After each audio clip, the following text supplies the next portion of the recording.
पर बुर्का जो है वो बैन हो?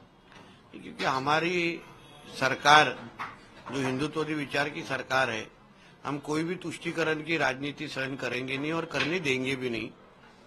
जो रूल अन्य हिंदू धर्म के हमारे छात्रों को लगता है वही नियम या रूल ये मुस्लिम धर्म के भी छात्रों को लगना चाहिए। जिसको भी हिजाब पहनना है, बुर्का पहनना है, वो अपने अपने घर पे या अपने अपने जहाँ पे उसको परमिशन है वहीं पहने। जिधर एग्जाम देने का वक्त आया है, जब छात्र बन के वहां आए और अन्य छात्रों जैसे बैठ के अपनी परीक्षा या अपनी एग्जाम दे दे। हिजाब या बुर्का डालने के बहुत सारे धोखे इसके पहले भी नजर के सामने आए हैं, जहां लॉ एंड ऑर्डर का भी विषय सामने आया है। उसके साथ कॉपी के भी बहुत सारे इंसिडेंसेस आए हैं जहां बुर्का पहन के लोगों ने कॉपी किया है। तो ये सारी की सारी चीजें हमारे महाराष्ट्र में होनी नहीं चाहिए। इसलिए मैंने कंसर्न मिनिस्टर को पत्र लिख के उनको कहा है कि कोई भी इस तरीके का अगर डिसीजन हो तो रद्द कर दे। आपके इस मांग पर विपक्ष और मुस्लिम स्कॉलर ये कहते हैं कि बुर्का पहनना जो है वो इस्लाम में लिखा हुआ और हमारा पर्सनल मामला है। नीतीश राणे इसमें क्यों जो है? तो पर्सनल मामला है तो घर पे रखिए ना। पर्सनल मामला है तो अपने मोहल्ले तक रखिए। विद्यालय, स्कूल और कॉलेजेस में क्यों लेके आ रहे हैं? तो फिर हिंदू छात्रों के लिए अलग नियम और मुस्लिम छात्रों के लिए अलग नियम, ऐसा किधर कुछ लिखा है क्या? और यहाँ हमारे देश में डॉक्टर बाबा साहब अम्बेडकर जी का संविधान लागू है, यहाँ कोई शरिया कायदा लागू नहीं है। तो इनको कुछ बुर्का पहन के अगर इनको परीक्षा देनी है तो चले जाए पाकिस्तान और बांग्लादेश में, हमको कोई प्रॉब्लम नहीं। सिद्धिविनायक मंदिर एडमिनिस्ट्रेशन की तरफ से ड्रेस कोड लागू किया गया और ये कहा गया कि भारतीय परिधान में जो भी श्रद्धालु हैं वो आए, लेकिन सुप्रिया सुले कहती हैं कि मंदिर प्रशासन के इस फैसले से उन्हें आश्चर्य हुआ है। देखिए, सुप्रिया सुले जी को हिंदू फोबिया है। जब भी हिंदू समाज के बारे में कुछ बात होती है तभी इन जैसे लोगों को मिर्चियां लगती है। तो इसके बारे में हमको आश्चर्य लगने की कोई चीज नहीं है, क्योंकि यही सुप्रिया सुले जी ने ट्रिपल तलाक का समर्थन किया था। कभी भी लव जिहाद के खिलाफ इन्होंने कभी कुछ बोला नहीं था।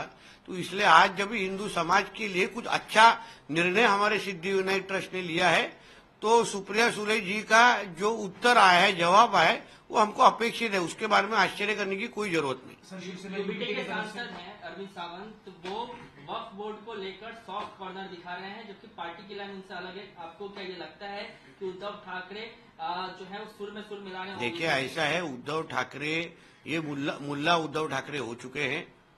जब भी इनको इनके मातुश्री के ऊपर वक्फ बोर्ड का जब भी क्लेम आ जाएगा, क्या वक्फ बोर्ड का जब भी बोर्ड लग जाएगा, तब इनको समझेगा कि मिर्ची कहाँ लगती है।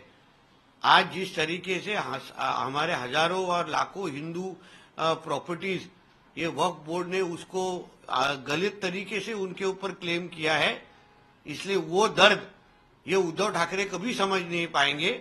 इसलिए उद्धव ठाकरे और ओवैसी की अभी भाषा एक ही है, क्योंकि दोनों जुड़वा भाई है।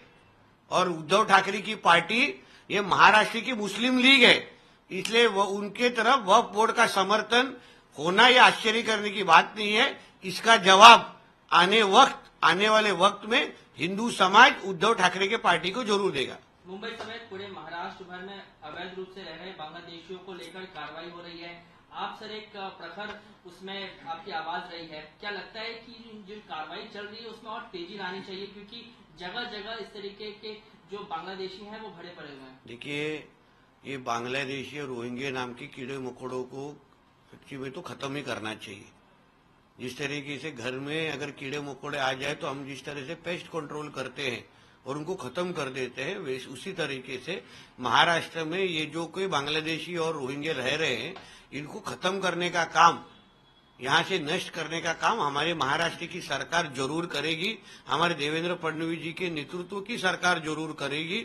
और जिस तरीके से हमारा एक्शन चल रहा है, मैं बोलूंगा आने वाले वक्त में हमारा महाराष्ट्र बांग्लादेशी और रोहिंग्या मुसलमान मुक्त हो जाएगा। यूनिफॉर्म सिविल कोड उत्तराखंड में लागू किया गया, महाराष्ट्र के लिए आप लोगों की क्या सोच है सर? क्योंकि प्रधानमंत्री की परिकल्पना है कि देश के सभी राज्यों में यूसीसी लागू होना चाहिए। देखिए, हमारे प्रधानमंत्री जी ने अगर वो कहा है तो मैं आपको विश्वास देता हूं, हमारा महाराष्ट्र राज्य हमारे प्रधानमंत्री जी के हर एक शब्द के हिसाब से चलने का काम अभी तक करते आया है, आगे भी करेगा। यूसीसी हमारे राज्य में जरूर लगेगा, वो कब लगना है उसके बारे में हमारे मुख्यमंत्री जी और उनके सारे सीनियर उसके बारे में डिसीजन लेंगे। अंतिम सवाल, महाकुंभ में कल भगदड़ मच गई, इसको लेकर विपक्ष जो है मिस मैनेजमेंट को लेकर सवाल खड़े कर रहा है, कह रहा है कि सेना को व्यवस्था दे देनी चाहिए। अभी ये कभी भी विपक्ष ने हज यात्रा के बारे में कभी कुछ टीका टिप्पणी करते हुए मैंने नहीं सुना है। यह हज यात्रा में, हज में जाने वाले जो लोग हैं वहां कुछ सब कुछ क्या दिवाली और सब कुछ क्या सीधी तरीके से होता है क्या? वहां इस तरीके की भगदड़ कभी होती नहीं है क्या? तो मतलब महाकुंभ के लिए अलग नियम और हज के लिए अलग नियम, ये हम हमारे हिंदू राष्ट्र में सहन करेंगे नहीं। इसलिए महाकुंभ जैसे पवित्र चीज जो हमारे मुख्यमंत्री योगी आदित्यनाथ जी ने आयोजित किया है, उसके बारे में हमको उनकी सराहना ही करनी चाहिए, उनका कौतुक ही करना चाहिए।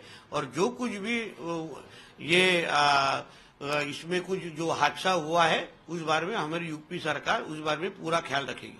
अंतिम सवाल, मल्लिकार्जुन खड़गे ने कुछ दिन पहले कहा था कि कुंभ में नहाने से क्या गरीबी जाएगी, इस तरह से उन्होंने इस महाकुंभ के आयोजन पर कटाक्ष किया है। हुसैन दलवाई का मैं ले लेता हूं सर सवाल, आपने कहा कि हज जिस तरीके से, अरे बाबा, मुझे खड़गे जी को बोलना चाहिए कि आप नहीं तो राहुल गांधी जी को तो बोलना चाहिए कि जाके हमारे गंगा स्नान करके आए। शायद उनको उस गंगा स्नान के बाद थोड़ा कुछ दिमाग आ जाएगा और उसके बारे में उनको आ जाएगा कि महाकुंभ और गंगा स्नान का क्या महत्व है। हुसैन दलवाई कहते हैं कि हज जैसा व्यवस्था होना चाहिए, महाकुंभ में नहाने से बीमारियां फैलती हैं। और हज से जाने के बाद कहाँ कहाँ खुजली आती है वो हुसैन दलवाई जी को मालूम नहीं। वो खुजाने से अगर उनका वक्त खत्म हुआ रहेगा तभी उन्होंने महाकुंभ के ऊपर ध्यान डालना चाहिए।